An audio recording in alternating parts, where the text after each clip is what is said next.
Hello friends, हम लोग यहाँ पर प्लांडू को देख सकते हैं।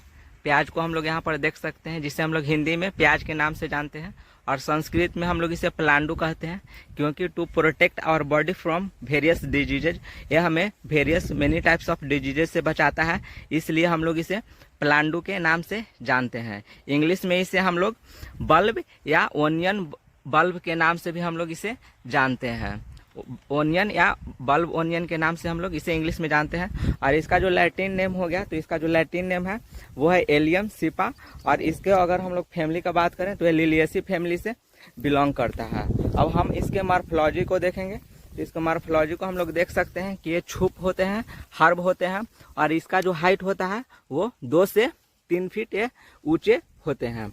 यहाँ पर हम लोग इसके इस लिप्स को देखेंगे, तो इसका जो लिप्स होता है वो फ्लैटेंड फैन शेप में होता है, और ये होलो और ब्लूइश ग्रीन, इसका जो कलर है वो ब्लूइश ग्रीन कलर के होते हैं।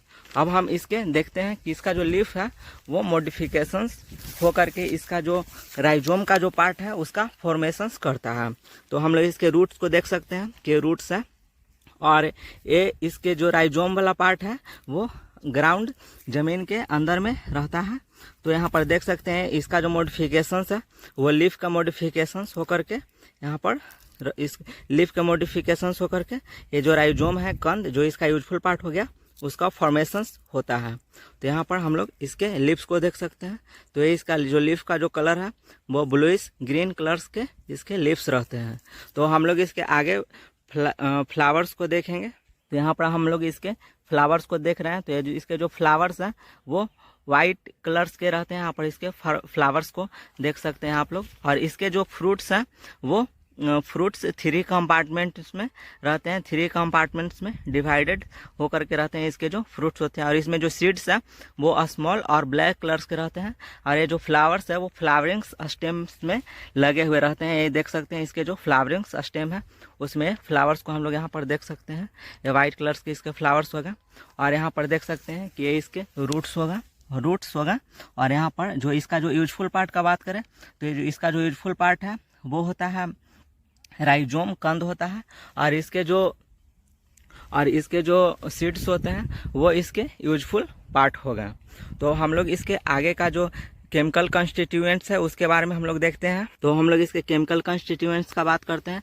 तो इसमें केमिकल कंस्टिट्यूएंट्स में इसमें vitamin A, vitamin C rich amount में पाया जाता है। और इसमें 2 टाइप्स ऑफ एमिनो एसिड पाए जाते हैं, methionine and cysteine. Due to methionine और सिस्टोनिन इसमें a sulphur, both amino acid contain sulphur, जो दोनों एमिनो एसिड इसमें है वो सल्फर्स इसमें कंटेन करते हैं, इसमें सल्फर पाया जाता है।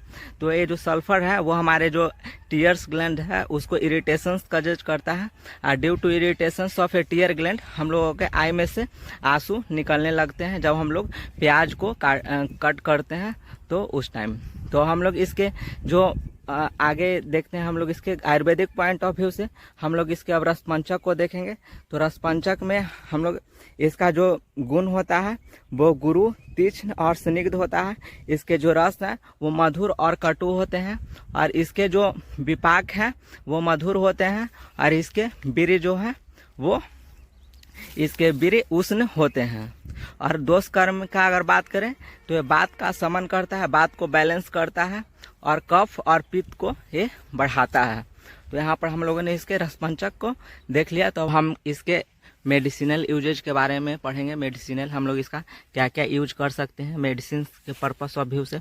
तो ये अग्निमंद में हम लोग इसका यूज करते हैं। जब किसी को अगर भूख नहीं लग रहा है तो हम इसका अगर सेवन करेंगे तो हम लोगों का जो अग्निमंद है वो वो सही हो जाएगा, हम लोगों को भूख लगने लगेगा।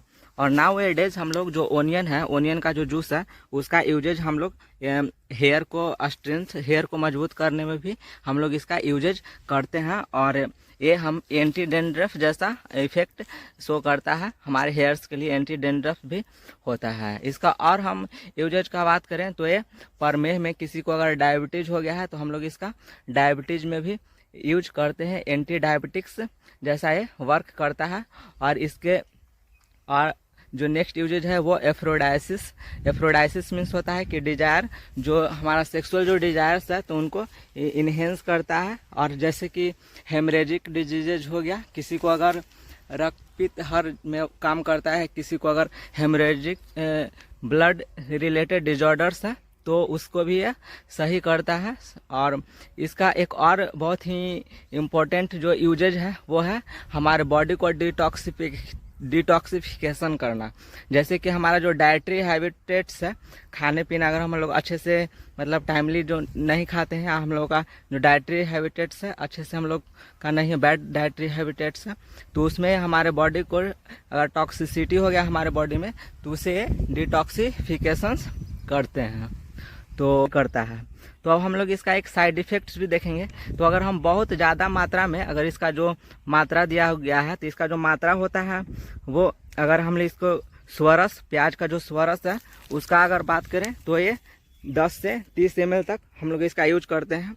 और इसके जो सीड हैं उसके बीज का जो चूर्ण है वो 1 से 3 ग्राम तक यूज करते हैं। तो अगर हम लोग इसका बहुत ज़्यादा ही यूज करते हैं तो ये हमारा जो इंटेलिजेंसी है, जो मेमोरी पावर है वो रिड्यूस करता है। तो इसका बहुत ज़्यादा सेवन भी नहीं करना चाहिए।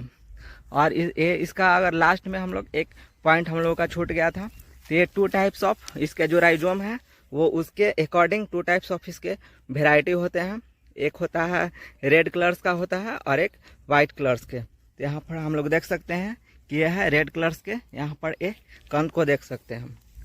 तो इसी के साथ हम लोग का जो आज का वीडियो है वो समाप्त होता है। Thank you guys for watching this video.